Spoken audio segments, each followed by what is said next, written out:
இந்து, அக்கா வாங்கக்கா, ஏதாச்சும் வேணுமா? அதெல்லாம் ஒண்ணும் இல்ல. நீ தனியா பாத்திரம் கழுவிட்டு இருந்தியே, அதான் வந்தேன். அக்கா எல்லாம் முடிஞ்சிருச்சு, நான் கிளம்ப போறேன். ஆமா, நீ ஏன் ஒன்னும் சாப்பிடாம வந்துட்ட? எனக்கு அவ்வளோ பசி இல்லக்கா. காலையில இருந்து எல்லா வேலையும் நீ ஒருத்தியா செஞ்ச, அப்புறம் எப்படி பசிக்காம இருக்கும்? நீ ஏன் சாப்பிடாம வந்துட்டேன்னு எனக்கு நல்லா தெரியும். இருந்தோ, நான் உனக்கு காஃபி போட்டு கொண்டு வரேன். அக்கா அக்கா அக்கா அதெல்லாம் வேண்டாம்க்கா.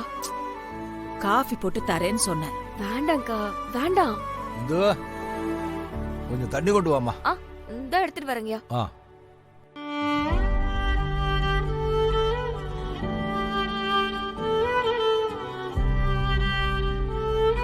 கொடுங்க மாமா.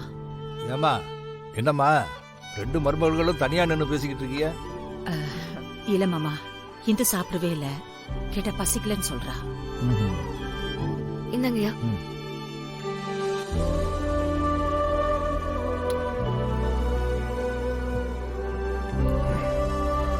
ஏமா, ஜெயதி சொல்றது உண்மையா?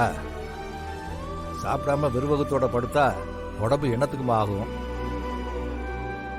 ஐயா இல்லைங்கய்யா, எனக்கு நிஜமாவே பசி இல்ல, அதனாலதான் வேண்டான்னு சொன்னேன். அக்கா, இங்க எல்லா வேலையும் முடிச்சிட்டேன், நான் கிளம்புறேன்.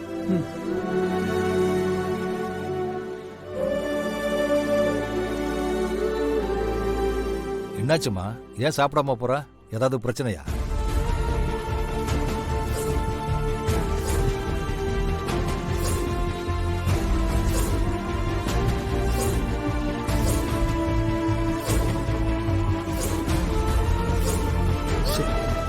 பாவம், எல்லாருக்கும் சமைச்சு போட்டுட்டு கடைசியில இப்படி ஒரு விஷயத்தால சாப்பிடாம போறத நினைச்சா ரொம்ப வருத்தமா இருக்கு.